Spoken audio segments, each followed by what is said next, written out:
Bismillahirrahmanirrahim. Assalamualaikum warahmatullahi wabarakatuh. Alhamdulillahi rabbil alamin. Wa usalli wa usallim ala sayyidina Muhammad wa ala alihi wa ashabihi ajma'in. Subhanaka la ilma lana illa ma 'allamtana innaka antal alimul hakim. Rabbi shrah li sadri wa yassir li amri wahlul 'uqdatam min lisani yafqahu qawli. Yang dikasihi Tuan Imam ahli jawatan kuasa dan juga pegawai masjid, seterusnya tuan-tuan, perempuan, muslimin dan muslimat yang dikasihi, yang dirahmati Allah Subhanahu wa taala sekalian. Alhamdulillah, kita syukur kehadiran Allah Subhanahu wa taala malam ni kita dapat bersama lagi tuan-tuan meneruskan kuliah kita, iaitu kita baca kitab Fadailus Sahabah, sebahagian daripada isi kandungan kitab Sahih Al-Bukhari. Dan malam ni kita masuk ke muka surat 23. Betul ya saudara? Iaitu bab baru kita malam ni ialah bab Manaqibil Muhajirin wa fadlihim. Minhum Abu Bakr Abdullah ibn Abi Quhafah At-Taimi radhiyallahu anhu. Tajuk dia tu, terjemahan dia tu tengah hafsah. Bab keistimewaan orang Muhajirin dan kelebihan mereka. Di antaranya ialah Abu Bakar Abdullah bin Abu Quhafah At-Taimi radhiyallahu anhu. Itu tajuk kita malam ni tuan-tuan. Wa qaulillahi ta'ala, dan firman Allah Subhanahu wa ta'ala, للفقراء المهاجرين الذين أخرجوا من ديارهم وأموالهم يبتغون فضلا من الله ورضوانا وينصرون الله ورسوله أولئك هم الصادقون. Dia punya syahid dalam tajuk ni tuan-tuan, tentang perkataan ulaika humus sadiqun dalam ayat tu. Wa qala Allah Ta'ala, dan firman Allah Subhanahu wa Ta'ala yang berbunyi, illa tansuruhu faqad nasarahu Allah ila qawlihi inna Allah ma'ana. Ayat tu Imam Bukhari buh tak habis. Dia baca sekat ya. Kira dia anggap kita semua macam dia lah hafal Quran. Tapi dia tak tahu mai kita ni tuan-tuan, ayat-ayat yang masyhur lagu ni pun kita tak tahu. Jadi dia disebut sikit ya. Jadi saya tulislah ayat tu di muka surat sebelah tu penuh, supaya kita nak tengok apa syahid ayat tersebut berkenaan dengan Abu Bakar As-Siddiq radhiyallahu anhu. Qalat Aisyah wa Abu Sa'id وابن عباس رضي الله عنهم وكان أبو بكر مع النبي صلى الله عليه وسلم. Terjemahan dia di muka surat 24 tu. Aisyah, yani isteri Nabi, anak Abu Bakar As-Siddiq radhiyallahu anhu, Abu Sa'id Al-Khudri, dan Abdullah bin Abbas berkata, Abu Bakar lah yang berada bersama-sama dengan Nabi SAW di dalam gua, yakni ketika peristiwa hijrah. Jadi Imam Bukhari tuan-tuan dalam tajuk ni, tajuk kedua dalam kitab Manaqib para sahabat Nabi ini, mulakan tajuk bab ni dengan ayat Quran ni. Nak bagi kita tahu bahawa keistimewaan dan kelebihan Muhajirin ni bukan datang daripada orang Muhajirin sendiri ke, aku rasa mereka punya pengorbanan mereka lebih sangat hebat sangat. Bukan daripada mereka. Ataupun orang Muhajirin ni jadi tinggi kedudukan dan darjat kerana Nabi SAW yang angkat kedudukan mereka. Bukan. Yang sebenarnya kerana Allah Subhanahu Wa Taala sendiri dalam Quran. Dalam ayat yang kita baca sekali lagi ni, tadi kita baca dah bahagiannya, kita akan tengok dalam ayat tu Allah nak umat Islam yang datang kemudian ni tuan-tuan menghargai, mengiktiraf jasa-jasa yang telah disumbangkan oleh golongan Al-Muhajirin. Kena ingat jasa orang. Orang yang ingat jasa orang kat dia ni, orang tu orang baik. Kalau kita sendiri pun tuan-tuan, anak kita, dia ingat jasa pak dia, susah payah ayah dia, mak dia, nampak kadang-kadang macam nak bully dia, suruh masak, suruh kemas rumah, suruh basuh kain baju, suruh lipat kain. Memanglah rasa terkongkong. Orang perempuan lah, bagi orang perempuan. Bila dia akan rasa jasa mak ayah dia duk meletiak kat dia tu, duk suruh buat macam-macam tu, bila dia menikah tuan-tuan, dia erti buat belakang. Kalau hak tak erti buat apa tuan-tuan, kita menikah dapat menantu, tak tahu buat apa, tak erti. Nak bersiang ikan tak erti. Ada tuan-tuan. Ada orang perempuan zaman lah. Salah siapa? Salah mak dia. Mak mereka belakang tu kan. Mereka tak bagi. Nak siang ikan tak bagi, siang ayam tak bagi. So bila menikah tak erti nak buat. Ish. Patut tinggal 2,000 ya. Kalau cah pun tuan-tuan tak boleh sampai 10, 11 ni tak boleh. Dah ada tuan-tuan zaman lah ni. Orang buat ni. Jadi bila dia dah besar tuan-tuan, menikah tu dia boleh buat hak tu, boleh masak hak ni. Waktu tu baru dia akan kata, mujur mak dulu suruh kami buat hak tu, suruh buat ni. Betul tak tuan? Jadi mak anak-anak ni tuan-tuan, kalau dia jenis orang yang kenang jasa, lalu dia terima kasih, dia tunjuk terima kasih tu dengan macam-macam cara, maka anak kita tu anak yang baik. Macam-macam itulah kita dengan Al-Muhajirun ni, kita kena tahu. Dan Allah Ta'ala bukan suruh kita fikir, Allah puji dalam Quran ni. Supaya bila mai ke belakang ni, kita tak payah duk tanya orang lah, Quran suruh puji dia apa. Mari kita tengok ayat ni tuan-tuan. Tu Imam Bukhari mula cerita tentang manaqib Al-Muhajirin ni tuan-tuan. Dia mula dengan ayat Quran. Banyak ayat Quran, tapi Imam Bukhari bawa satu lah. Iaitu ayat dalam surah Al-Hashr. Surah Hasyar ni bukan cerita padang mahsyar. Orang dia tengok, hasyar, ni padang mahsyar ni. Tak. Ni cerita, surah ni cerita tentang perang Bani Nadir. Perang Bani Nadir yang berlaku lepas perang Uhud.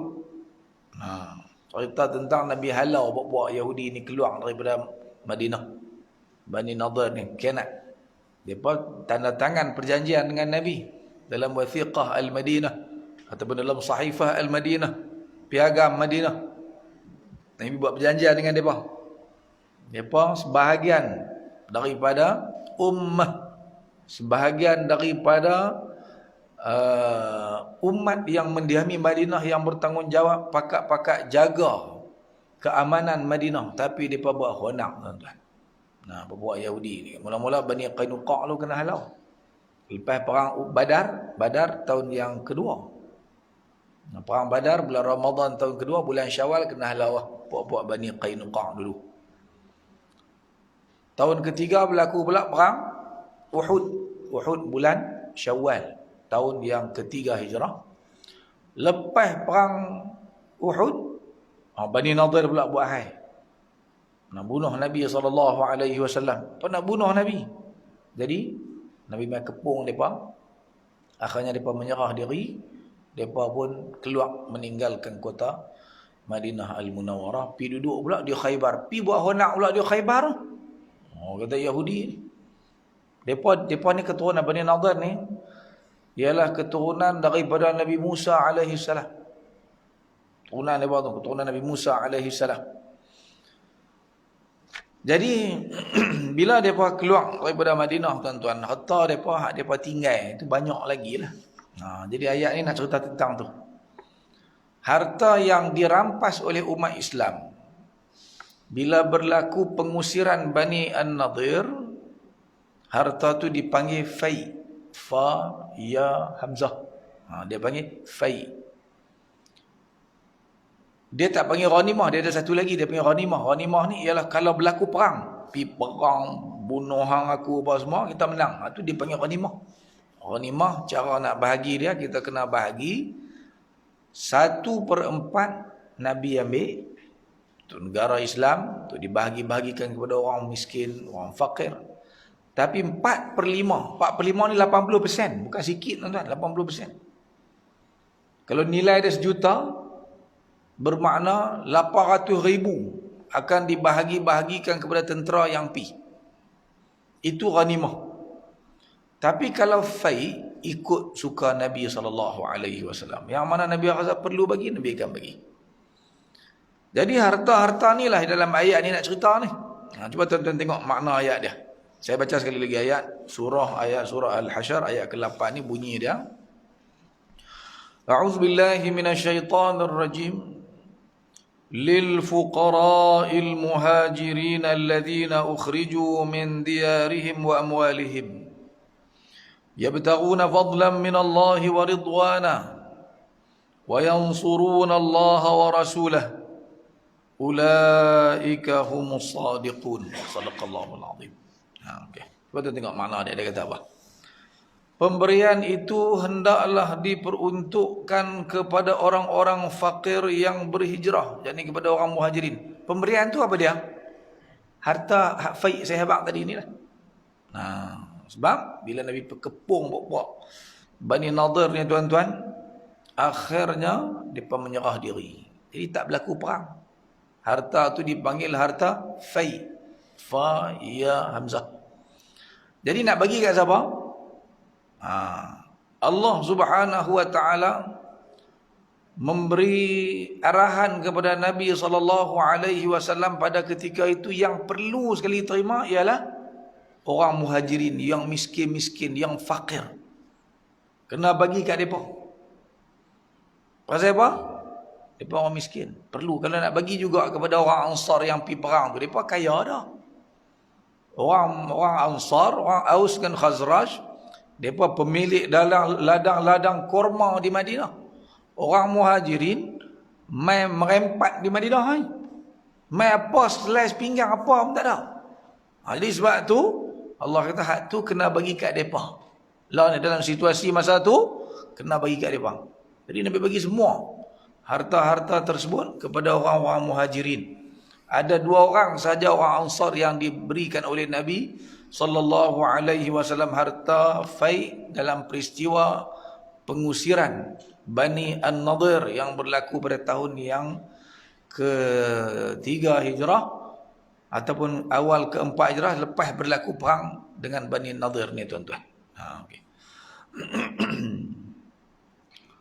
Pemberian itu hendaklah diperuntukkan kepada orang-orang fakir yang berhijrah. Kemudian Allah sebut tentang apa yang mereka lakukan tu tuan-tuan. Yang telah diusir keluar dari kampung halaman dan harta bendanya. Harta benda mereka kena rampai habis. Dah lah kena halau keluar. Dan kalau duduk juga kena bunuh. Kalau duduk juga kena seksa. Dibuat macam-macam. Jadi seolah-olah mereka ni tak kata halau, tapi halau lah tu. Tak mau bagi mereka ni wujud dalam masyarakat Mekah Al-Mukarramah. Menyebabkan sahabat ni seorang demi seorang, bermula daripada Abu Salamah. Abu Salamah, saudara susu Nabi SAW. Dialah orang mula-mula hijrah. Sebelum Bai'ah Aqabah lagi dia dah pergi dah. Setahun sebelum tu dia dah pergi hijrah dah ke Madinah Al-Munawwarah. Diikuti oleh para sahabat lain. Nabi ni last sekali baru keluar dengan Abu Bakar As-Siddiq radhiyallahu anhu, diikuti oleh keluarga Abu Bakar dan juga keluarga Nabi SAW. Hal yang dulu. Jadi mereka ni kata Allah Subhanahu wa taala, mereka kena halau. Harta benda mereka kena rampai habis. Mereka melakukannya. Mereka pergi ke Madinah ni kerana Allah perintahkan. Nabi mengarahkan mereka tinggalkan bumi Mekah pi ke Madinah wajib pi, bukan sunat. Masa hijrah ke Habasyah, hukum dia sunat lah ataupun harus lah. Sahabat yang rasa boleh tahan lagi duduk lah. Tapi kalau dah tak tahan dah, ditindas, ditekan di kota Mekah, Nabi kita pilih duduk di Habasyah. Di sana kata Nabi SAW ada seorang raja, la yuzlamu indahu ahad. Raja ni dia bagus, dia tidak zalim orang lain, iaitu Raja An-Najashi, Ashamah bin Abjar. Allah kata, Allah gambarkan daripada keluar tu, kemudian Allah kata apa? Mereka melakukannya untuk mencari kurniaan Allah, pahala. Pi itu semata-mata nak dapat ganjaran yang Allah Subhanahu wa taala tawarkan. Dan keredaan Allah Subhanahu wa taala. Depa pi tu kata Allah Taala, Allah abang kata depa mai ni tujuan dia tak ada lain lah. Tujuannya hanya nak dapat pahala yang Allah Taala janjikan dan nak dapat redha Allah Subhanahu wa taala. Jadi kalau Allah sendiri yang abang, betul ke tak betul tuan-tuan? Mestilah betul. Tidak kata kat orang Muhajirin ni tak ikhlas, depa ni jahat, depa ni tak beriman. Ni nak ambil mana ayat ni, kita nak letak tahu mana. Kemudian Allah sambung lagi tuan-tuan. Allah kata apa? Ada lagi sikit lagi. Dan mereka menolong agama Allah dan Rasulnya, membantu tolong ni kira semampu mungkin lah. Apa yang boleh dibuat, mereka tolong agama Islam ni selepas hijrah. Kemudian Allah kata, ulaika humus sadiqun, mereka lah orang-orang yang benar. Mana hak mereka buat tu betul tak kerana Allah Ta'ala? Ya, betul. Jadi tentu syahid dalam ayat ni tuan-tuan, yang kita kena faham bahawa golongan muhajirin Allah Subhanahu wa taala mengakui tindakan mereka berhijrah tu memang semata-mata kerana Allah Subhanahu wa taala. Tak ada siapa pun tuan-tuan yang boleh berasa dia lebih pandai daripada Allah Taala, tapi tak mau terima sahabat-sahabat ni ialah orang-orang yang as-sadiqun, orang-orang yang benar, orang yang buat kerja ni semata-mata kerana Allah Subhanahu wa taala. Kita tak tentu lagi tuan-tuan. Kita dah buat kebajikan, kita tolong bina masjid, kita tolong buat bajikan tu kebajikan, belum tentu lagi siapa nak saksikan bahawa apa yang kita buat ni ikhlas tuan-tuan. Tak ada. Walaupun zahirnya nampak baiklah, maka kita harap kita buat ni harap Allah terimalah amalan-amalan yang kita lakukan ni, biar kita buat tu kerana nak cari redha Allah Subhanahu wa taala. Habis tu tuan-tuan. Ayat yang kedua Imam Bukhari letakkan dalam tajuk bab ni tuan-tuan, iaitu ayat tentang Abu Bakar. Tadi kan tajuk kita tentang salah seorangnya ialah Abu Bakar. A'udzubillahi minasyaitonir rajim. Illa tansuruhu faqad nasarahu Allah إذ أخرجه الذين كفروا ثاني اثنين إذ هما في الغار إذ يقول لصاحبه لا تحزن إن الله معنا فأنزل الله سكينته عليه وأيده بجنود لم تروها وجعل كلمة الذين كفروا السفلى وَكَلِمَةُ اللَّهِ هِيَ الْعُلْيَا وَاللَّهُ عَزِيزٌ حَكِيمٌ. Sadaqallahul azim. Saya ambil terjemahan tak habis lah, ambil takah perlu dengan cerita ni ya tuan-tuan. Allah kata, kalaulah kamu tidak menolongnya, illa tansuru. Allah kata, kalau siapa tak membulikan Nabi SAW, biarlah tengok ya. Faqad nasarahu Allah, maka kamu kena tahulah. Apa tengok, apa baca cerita hijrah, apa tengok macam mana peristiwa hijrah berlaku. Masa tu bukan ada siapa dah di Mekah. Ada siapa tuan? Bukan ada siapa nak tolong. Semua dah hijrah dah. Semua dah pergi ke Madinah Al-Munawwarah dah. Jadi Allah Taala kata, kamu kena ingatlah. Allah Taala ni kalau kita tak tolong Nabi SAW, Allah Subhanahu wa taala boleh tolong. Allah Subhanahu wa taala boleh bantu agamanya. Allah boleh bantu Nabi SAW. Iaitu ketika mana akhrajahu alladhina kafaru, orang-orang kafir Mekah ni halau dia keluar daripada Mekah. Thaniya ithnain, masa tu daripada dua orang lah. Idhuma fil ghar, ketika mana mereka duduk dalam gua. Duduk dalam gua. Memanglah kita baca sejarah cerita sirah Nabi memang atung strategi. Tadi kita sebut strategi yang Nabi SAW buat. 1, 2, 3, memang rapi lah. Tapi orang-orang kafir sampai tak ke mulut gua tu tuan-tuan? Sampai. Tuan-tuan ingat tak ilmu yang digunakan oleh orang Quraisy, nama ilmu tu ilmu apa? Siapa ingat tu?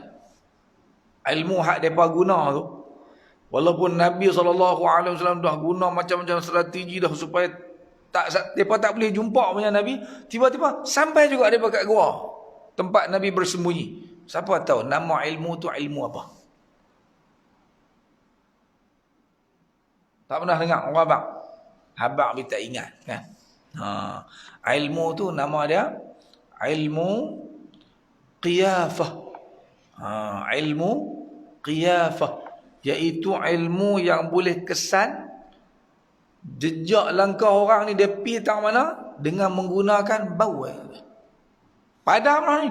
Tengok di tapak kaki tu Amir bin Fuhairah dah bawa dah kambing-kambing Abu Bakar. Abu Bakar ni dia belah kambing banyak. Hak tukang jaga kambing dia ialah Amir bin Fuhairah itulah. Dibebaskan oleh Abu Bakar As-Siddiq. Jadi dah dibebaskan daripada kena seksa dengan kaum dia. Jadi mai kerja dengan Abu Bakar As-Siddiq radhiyallahu anhu bawa kambing. Jadi dalam peristiwa hijrah dia pergi bawa kambing ni supaya kesan kaki tak nampak. Walaupun kesan kaki tak nampak, dia panggil pakar ilmu ni. Dia boleh bau sampai atas gunung, bukan rendah. Siapa pergi tahu lah kan tinggi mana gunung bukit hak Nabi pergi duduk tu, Gua Jabal, apa nama dia panggil? Gua Thawr. Gua Thawr tinggi tu. Orang Melayu kita, kalau pergi Mekah ni tuan-tuan, dia hanya naik Gua Hira di Jabal Nur tu. Sebab boleh lah gagah 45 minit kita nak daki naik atas tu kan. Tapi kalau tempat Nabi hijrah ni di Gua Thawr tu, payah nak jumpa pergi. Saya tak pergi. Siapa dia yang pergi dah? Kok naik dah kah? Orang Pakistan, orang Indonesia, mereka pergi. Kita orang Melayu tengok, tak lah lagi. Tapi sejauh tu mereka boleh kesan. Ilmu tu nama dia ilmu qiyafah. Orang pengamal ilmu tu dipanggil Al-Qaif. Al-Qaif. Alif lam qa alif hamzah fa. Al-Qaif. Jadi ingat peristiwa tu. Ketika tu kata Allah Subhanahu wa taala, depa ada dua orang. Hanya dua depa. Abu Bakar seorang dengan Nabi sallallahu alaihi wasallam. Idhuma fil ghar. Ketika mereka berdua berada di dalam gua. Gua itu Gua Thawr. Idh yaqulu li sahibihi, yaitu ketika mana dia berkata kepada sahabatnya. Ni kelebihan Abu Bakar. Kelebihan Abu Bakar duk tang perkataan li sahibihi itulah. Tuan-tuan garis tu tang li sahibihi. Terjemahan pun saya bubuh kepada sahabatnya. Pasal apa tuan-tuan? Tak ada sahabat Nabi yang kita nak kategorikan dia sebagai sahabat Nabi ini, melainkan kita kena tengok takrif sahabat. Sahabat kita abang dah takrif dia dulu ni.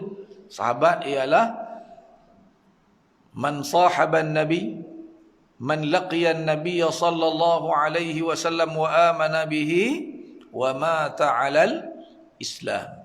Orang yang jumpa dengan Nabi, kemudian dia beriman kepada Nabi, dan dia mati pun dalam keadaan Islam. Itu takrif sahabat. Dia kena lengkap 3 syarat tadi. Abu Bakar kalau tak ada syarat tu pun tak payah. Pasal apa? Ni Allah abang, tu sahabat dia. Dengan nas Al-Quran menyebutkan bahawa Abu Bakar adalah sahabat Nabi. Mana ada sahabat lebih mulia daripada Abu Bakar As-Siddiq. Sampai darjat sahabat tu Allah sebut dalam Al-Quran. Idh yaqulu li sahibihi, ketika mana dia berkata kepada sahabatnya, la tahzan, jangan duk risau, jangan duk bimbang, jangan berduka cita. innallaha ma'ana, sesungguhnya Allah Subhanahu wa taala bersama-sama dengan kita. Fa anzalallahu sakinatahu alaihi, lalu Allah Subhanahu wa taala menurunkan ketenangan kepadanya. Wa ayyadahu bijunudin lam tarauha, dan Allah menguatkan Nabi sallallahu alaihi wasallam dengan tentera-tentera yang kalau kamu tengok tak nampak. Wa ja'ala kalimatal ladzina kafaru sufla, lalu Allah menjadikan kalimah orang-orang kafir itu berada di bawah. Wa kalimatullahi hiyal ulia, dan kalimah Allah berada di atas. Allah Maha Perkasa lagi Maha Bijak. Sana surah At-Taubah. Jadi Aisyah, Imam Bukhari petik kata-kata Aisyah. Aisyah kata, bukan Aisyah seorang, aku lah. Aisyah ni anak Abu Bakar. Aku ada kata lagi aku duduk dalam gua tu.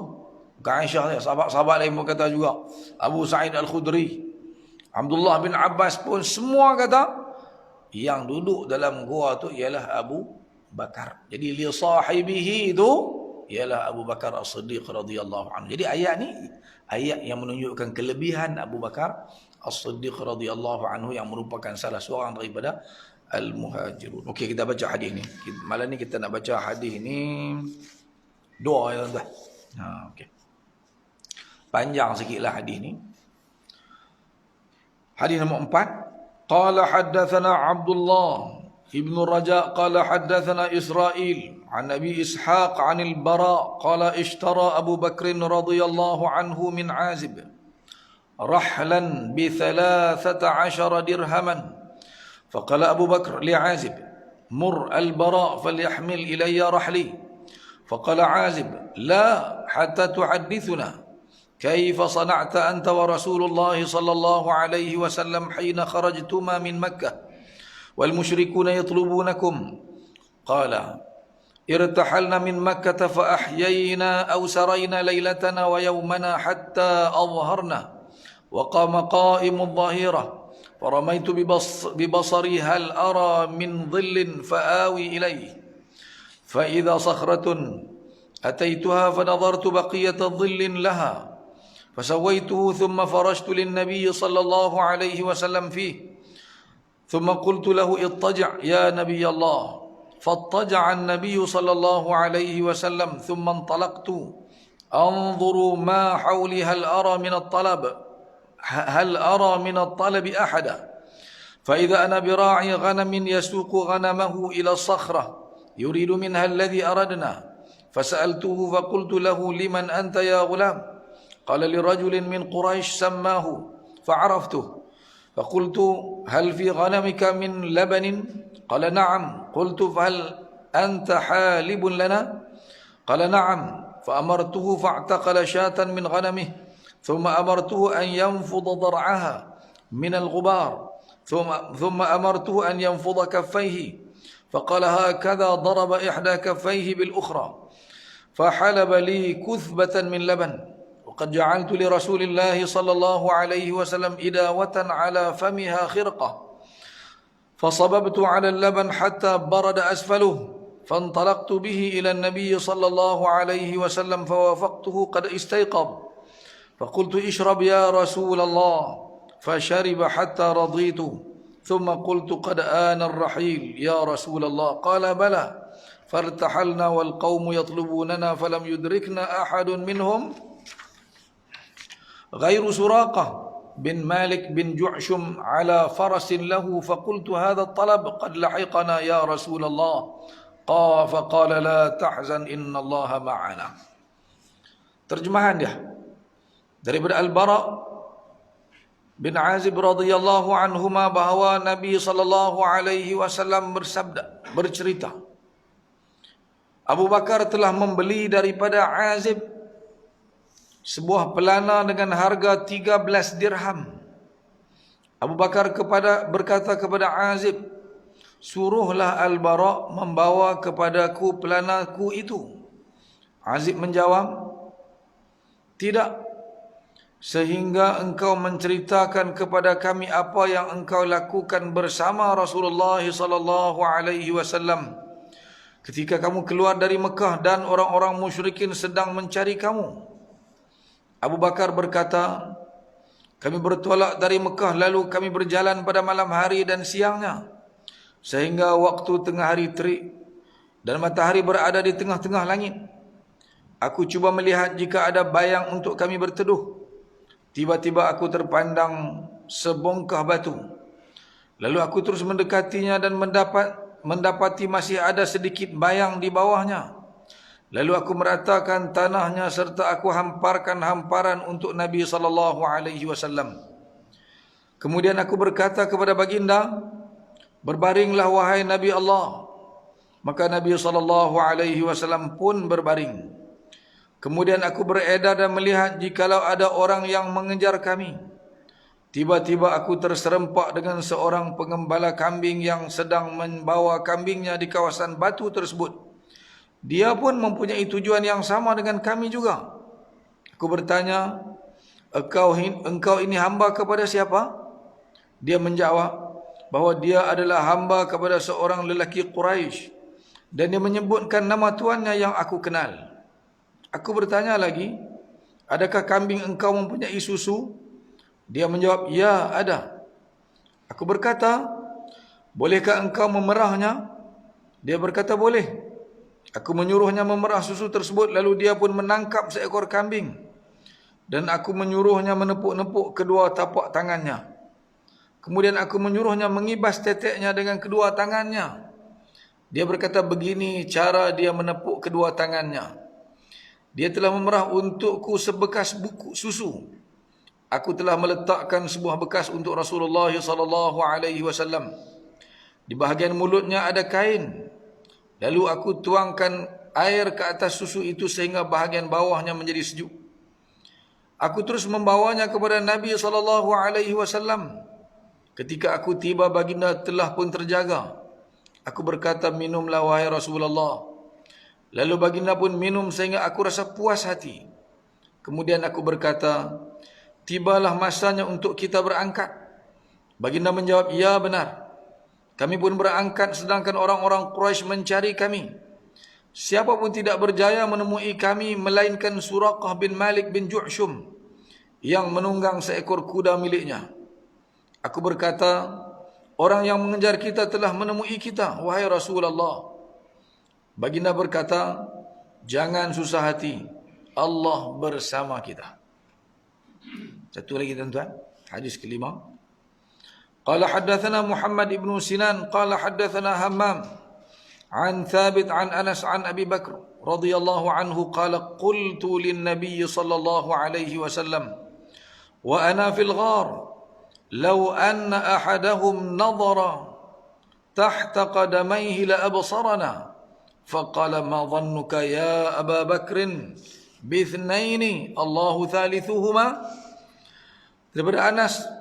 Daripada Abu Bakar Siddiq radhiyallahu anhu, aku berkata kepada Nabi sallallahu alaihi wasallam ketika aku berada di dalam gua, jika salah seorang daripada mereka melihat di celah kakinya, pasti dia akan nampak kita. Baginda bersabda, apa engkau anggap wahai Abu Bakar terhadap dua orang yang Allah Subhanahu wa taala adalah orang yang ketiga yang berada bersama-sama mereka? Habis cerita ni tuan-tuan. Okay. Jadi cerita ni cerita hijrah lah. Tiap-tiap tahun tuan-tuan duk dengar dah cerita peristiwa hijrah Nabi kita sallallahu alaihi wasallam. Jadi dalam hadis ni tuan-tuan, hadis yang nombor 4 tu, Abu Bakar ni dia pergi beli pelana awal letak atas belakang kuda tu daripada Azib, seorang sahabat Nabi bernama Azib, dengan harga 13 dirham. Jadi bila beli pelana tu berat juga nak angkat. Jadi Abu Bakar kata, suruhlah mintalah tolong anak hang iaitu Al-Bara pergi hantar sat kat rumah aku. Berat nak angkat tu. Tapi Al-Bara ni tuan-tuan, dia teringin lama dah nak dengar cerita daripada mulut Abu Bakar sendiri tentang peristiwa hijrah. Yang mana yang tahu cerita ni hanya Abu Bakar dengan Nabi SAW sahaja. Ayat Quran tu dia pada baca dah. Ha illa tansuruhu faqad nasarahu Allah, tu dia pada baca dah. Tapi cerita-cerita yang berlaku masa dalam gua, nak dengar daripada mulut orang yang berada dalam gua sendiri, iaitu Abu Bakar As-Siddiq radhiyallahu anhu. Jadi daripada sini tuan-tuan, ulama-ulama bincang tentang ada ketikanya tuan-tuan kita kena sembunyi amalan-amalan hak kita buat ni, kan duk cerita kat orang. Abu Bakar pun dia tak cerita, walaupun benda tu sumbangan dia sangat besar kepada Islam, kepada Nabi SAW, dia tak cerita. Dia tak ada abang ni, saya masjid ni dulu saya buat dulu ni, kalau tak kerana saya tak jadi. Dia tak abang lagu tu.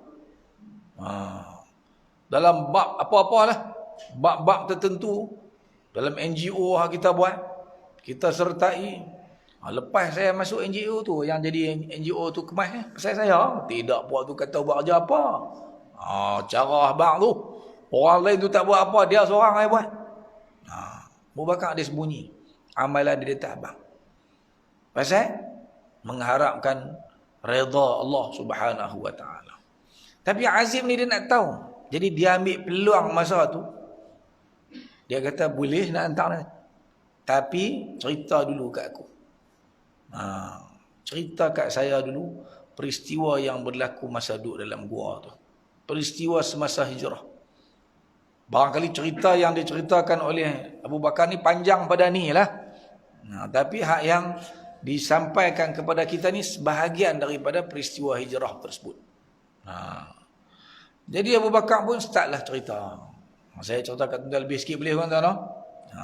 Kita tuan nak pergi cari kitab sirah pula nak baca, jenuh cari. Saya cerita sikit-sikit.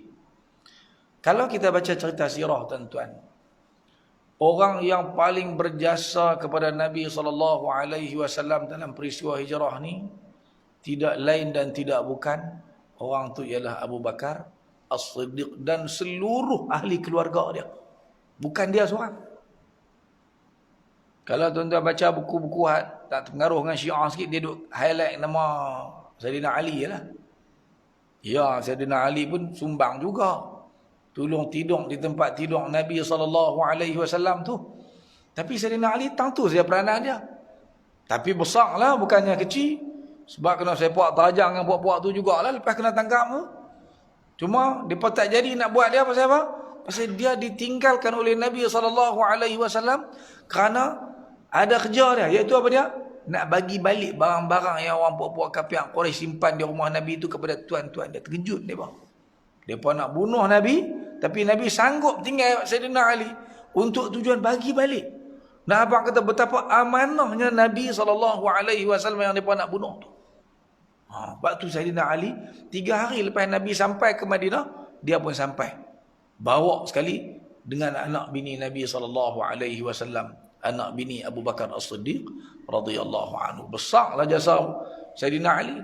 Tapi Sayyidina Abu Bakar As-Siddiq radhiyallahu anhu ni tuan-tuan, dia pun nak hijrah juga, tak tahan dah duduk di Mekah ni. Tapi Nabi tak bagi dia pergi. Dia duduk berasarah bila Nabi tak bagi pergi, maknanya Nabi SAW nak pergi dengan dia. Jadi dia ready siap dah. Dia beli 2 ekor unta untuk nak pergi hijrah. Dia beli dengan duit dia, ready, simpan dah. Ada tempat dia simpan siap-siap dah. Bila dapat tahu sahaja bahawa diberi keizinan oleh Allah Subhanahu wa taala untuk berhijrah ke kota Madinah Al-Munawwarah, maka pada ketika itu kalau tuan-tuan baca hadis lain cerita bab hijrah ni, tuan-tuan akan baca tengok Abu Bakar ni menangis, seronok. Dia tanya Rasulullah sallallahu alaihi wasallam, "As-suhbata ya Rasulullah?" Adakah maksudnya saya akan menemani tuan ke Madinah ni? Bila Nabi kata ya, dia menangis. Menangis kerana seronok. Nabi nak pi dengan dia. Tak pilih sahabat-sahabat lain. Kalau kira fizikal, Abu Bakar ni orang kurus. Kalau pakai baju pun meleret ni. Kalau dia tunduk sikit, kena tanah. Pasal dia kurus orang dia. Sahabat-sahabat hak badan-badan besar-besar yang sasa-sasa ada ke tidak? Ada. Bukan calang-calang orang. Hamzah, pak saudara Nabi SAW, Nabi tak pergi dengan Hamzah. Dengan Umar, Nabi tak pergi dengan Sayyidina Umar bin Al-Khattab radhiyallahu anhu. Hak panglima-panglima sahabat Ali, Az-Zubair bin Al-Awwam, tu panglima-panglima besar tu. Sampai Sayyidina Umar bila kirim Az-Zubair ni ke Mesir, dia kata aku hantar ni. Walaupun 3,000 ya, tapi ada beberapa orang. Satu orang daripada tu macam 1,000. Salah seorangnya Az-Zubair. Aku hantar Az-Zubair, tapi dia ni walaupun seorang, nilai dia macam 1,000 orang. Punya hebat. Tapi Nabi tak pergi dengan mereka. Nabi pergi dengan Abu Bakar As-Siddiq radhiyallahu anhu. Abu Bakar dah ready dah. Anak dia Asma binti Abu Bakar siap makanan nak pergi malam tu. Dia tarikh dia tuan-tuan 26 hari bulan Safar. Tuan-tuan ingat tarikh ni. Peristiwa hijrah ni berlaku pada tarikh 26 hari bulan Safar. Bulan Sapang orang Kedah kata. Pagi tu di mesyuarat di Darun Nadwah Abu Jahal buat keputusan untuk membunuh Nabi SAW dengan menyediakan 11 orang pemuda daripada pelbagai kabilah Quraisy, supaya kalau Muhammad mati nanti Bani Hashim tak mampu bayar, tak mampu nak pergi tuntut bela. Takkan dia nak perang dengan semua orang Quraisy. Kabilah Jumah ada, kabilah Bani Hashim sendiri pun ada, daripada kabilah Bani Makhzum ada, Bani Umayyah ada. Setiap kabilah ni ada. Jadi kalau Nabi mati kena bunuh, dia pun tak boleh nak bunuh balas. Sebab ramai sangat.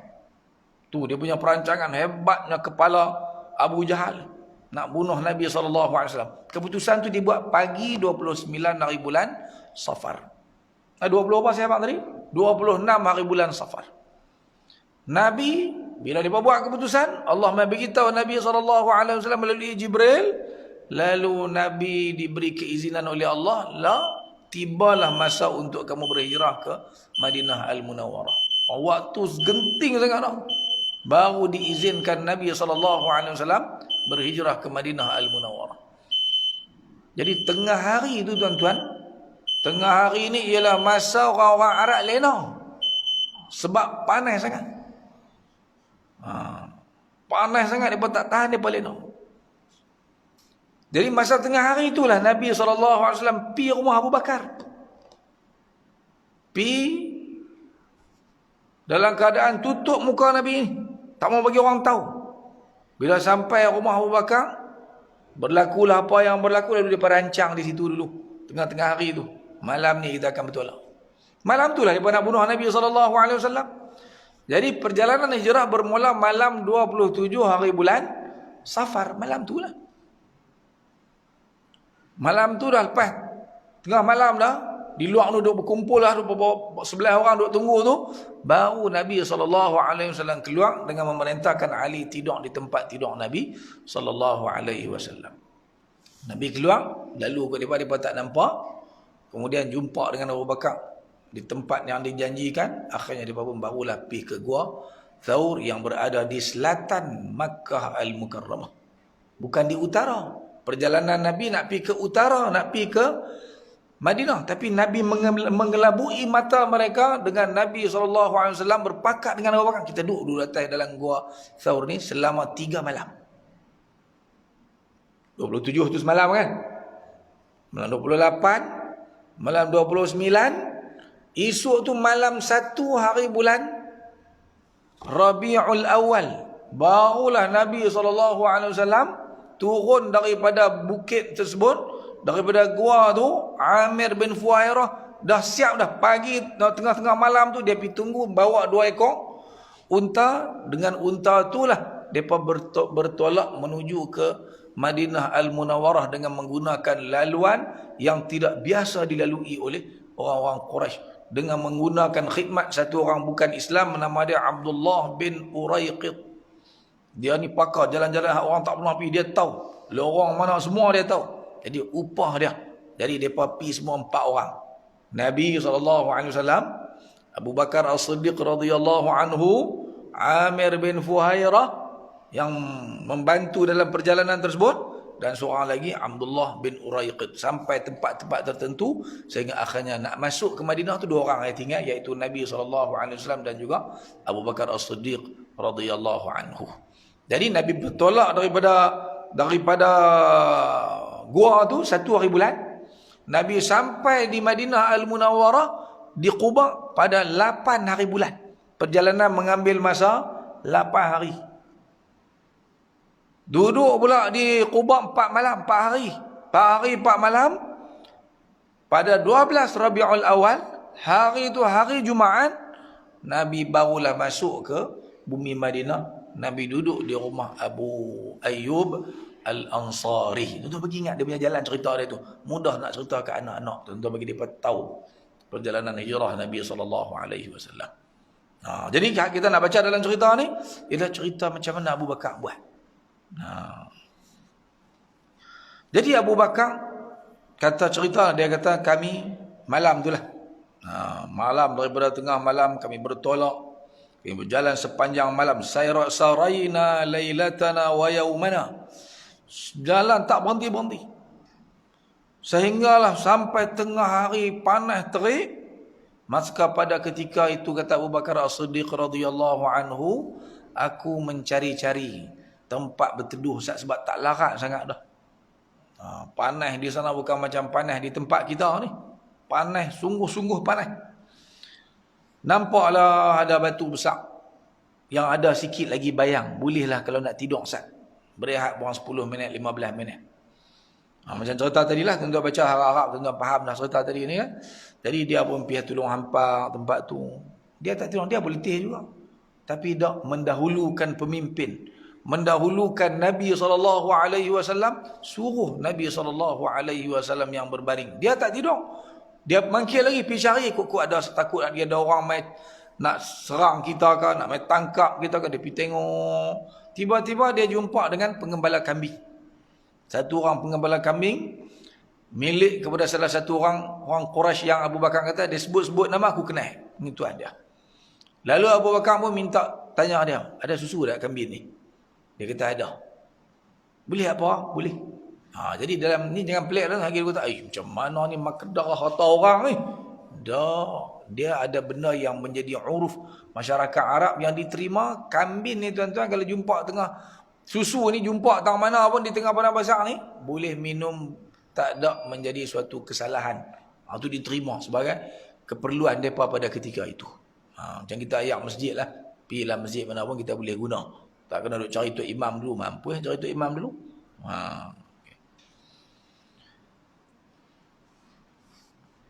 Kemudian dalam hadis ini digambarkanlah macam mana laki-laki tadi ini, dia tangkap kambing tu, dia apa nama, Abu Bakar tengok debu banyak kan, Abu Bakar tu cuci dulu. So pergi tepuk-tepuk dulu bahagian susu tu. Kemudian dia kata, ni tangan hang tu buat kotak bagi mana, bagi tak ada debu dulu. Dalam hadis ni sebut, kau tu tunjuk macam tu buat.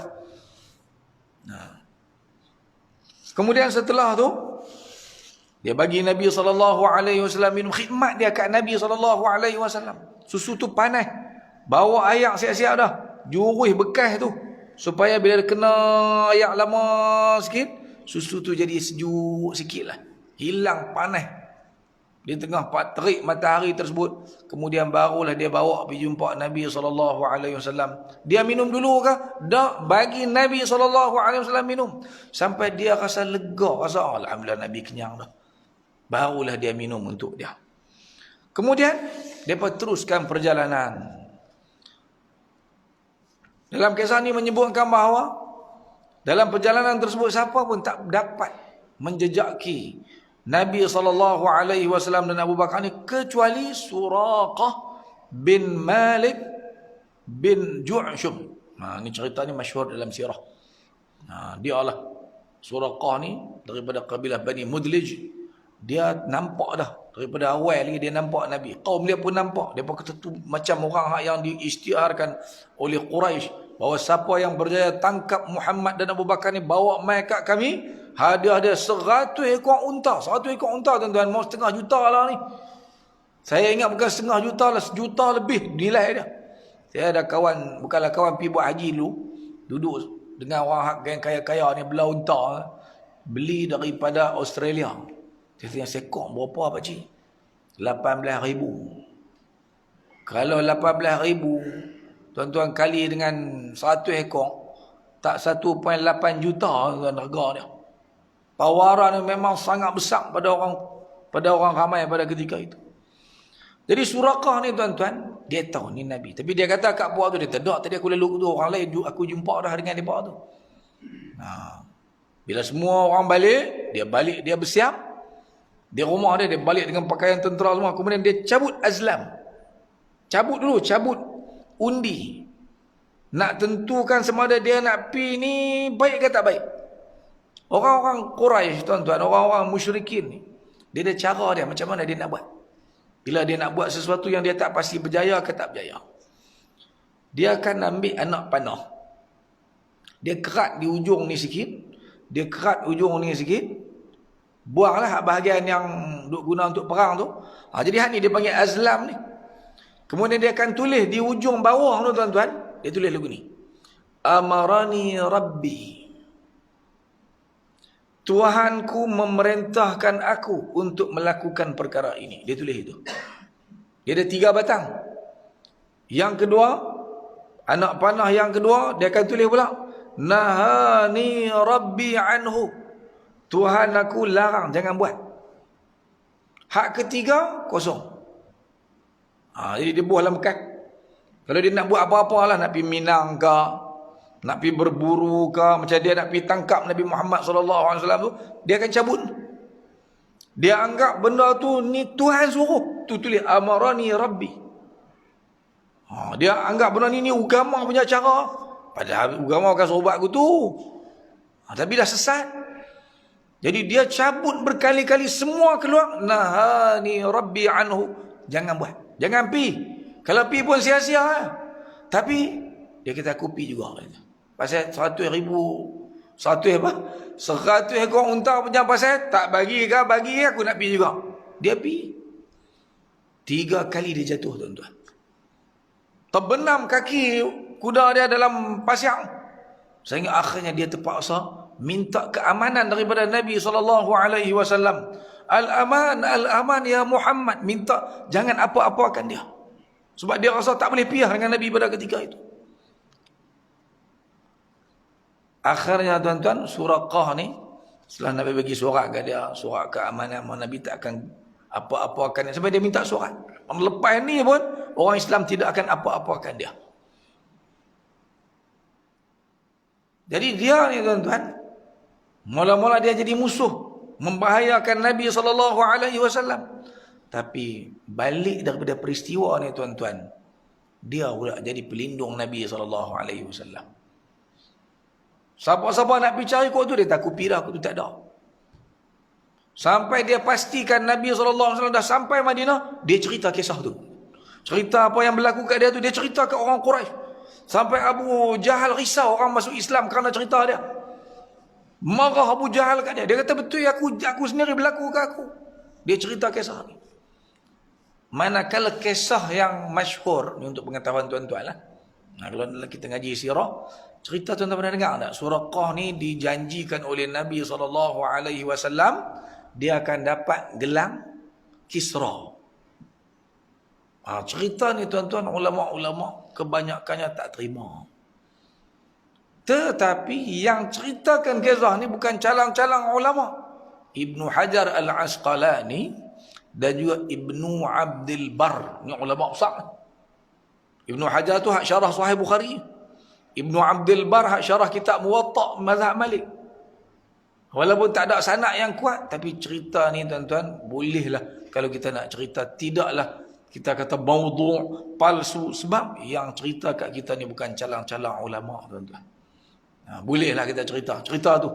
Memang Nabi janji kepada dia bahawa Suraqah, macam mana keadaan kamu esok ketika kamu akan dipakaikan dengan gelang Maharaja Kisra. Dia kata Kisra bin Hurmuz. Kisra tu Maharaja kerajaan Parsi pada ketika tu kah? Nabi kata ya. Dia masuk Islam dan lepas itu dia tak masuk. Dia bukan senang masuk Islam Suraqah ni. Suraqah ni hanya masuk Islam pada tahun yang ke-9, tahun ke-8 Hijrah.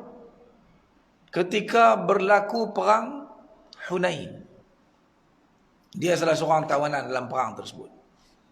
Masa tu dia bawa surat Nabi SAW Barulah di sana dia mengungkapkan kalimah syahadah. Lama mana dia dah masuk Islam? Patut awal dia masuk Islam, dia tak masuk Islam. Lambat nak dapat hidayah. Lepas tu baru dia masuk Islam. Jadi sampai zaman Sayyidina Umar bin Al-Khattab radhiyallahu anhu, Sayyidina Umar tahu cerita ni. Maka Sayyidina Umar lah yang bila dibawa balik mai harta-harta daripada Parsi, dibawa ke Madinah Al-Munawwarah, Sayyidina Umar bin Al-Khattab bagi gelang Kisra tu kepada dia. Bagi dia pakai. Suruh berjalan, tunjuk. Suruh dia cerita peristiwa hijrah yang berlaku kepada Nabi SAW. Macam mana ketika dikejar, diligan, ditawarkan dengan harga 100 ekor unta. Tapi Nabi janji kepada Suraqah apa dia? Janji gelang Kisra, kerajaan Parsi itu akan jatuh ke aku esok ni. Dan kamu akan dapat gelang tu, wahai Suraqah. Umar bagi kepada dia, tuan-tuan. Itu cerita Suraqah, tuan-tuan. Kemudian yang terakhirnya, cerita dalam gua itulah. Jadi bila Nabi SAW berada dalam gua, dalam keadaan ketakutan pada ketika itu Abu Bakar As-Siddiq, tiba-tiba puak-puak Quraisy tu boleh naik sampai atas gua, duduk di luar. Sehingga Abu Bakar kata, Rasulullah kalau mereka tunduk sikit ya, tengok kok celah kaki pun mereka nampak dah kita ni. Tapi Nabi SAW ajak Abu Bakar As-Siddiq untuk yakin kepada Allah Subhanahu Wa Taala. Nabi kata kepada Abu Bakar As-Siddiq, "Ma dhannuka ya Abu Bakr bithnaini Allahu thalithuhuma?" Macam mana, apa pandangan kamu wahai Abu Bakar? Betul lah kita dua, tapi cuba kamu bayangkan, kita ni bukan dua, kita ada tiga, bertiga bersama kita lah ni. Yang seorang lagi yang berada bersama dengan kita tu ialah Allah Subhanahu Wa Taala. Agak-agak kita selamat ke tidak? Tentu kita akan selamat. Tu Nabi SAW tenangkan sahabatnya, iaitu Abu Bakar As-Siddiq radhiyallahu anhu. Jadi dekat tu dulu lah kot kuliah kita pada malam ni, tuan-tuan. Cerita ialah malam ni berkenaan dengan muhajirin. Kita kena tahu sikit sebanyak tentang kelebihan orang-orang al-muhajirin, dan juga tentang Abu Bakar As-Siddiq radhiyallahu anhu. InsyaAllah bulan depan jika diizinkan oleh Allah Subhanahu. Berapa hari bulan depan? 30 juga no? Dah kot insyaAllah. 30 hari bulan tu insyaAllah kita akan sambung hadis ke-6, 7, 8, 9, 10 sampai hadis yang ke-10 kita akan baca pada bulan depan. Okey, sekadar tu dulu. Aku qouli hadza wa astaghfirullah al-azim li wa lakum. Assalamualaikum warahmatullahi wabarakatuh. Bismillahirrahmanirrahim. Alhamdulillahirabbil alamin. Wassalatu wassalamu ala asyrafil anbiya'i wal mursalin wa ala alihi wa sahbihi ajma'in. Allahumma anfa'na bima 'allamtana wa 'allimna ma yanfa'una warzuqna fahman wa 'ilman wa 'amalan salihan. Allahumma arzuqna hubba Muhammadin sallallahu alaihi wasallam wa ashabihi wa sallallahu ala sayyidina Muhammad wa ala ali Muhammad walhamdulillahi rabbil alamin.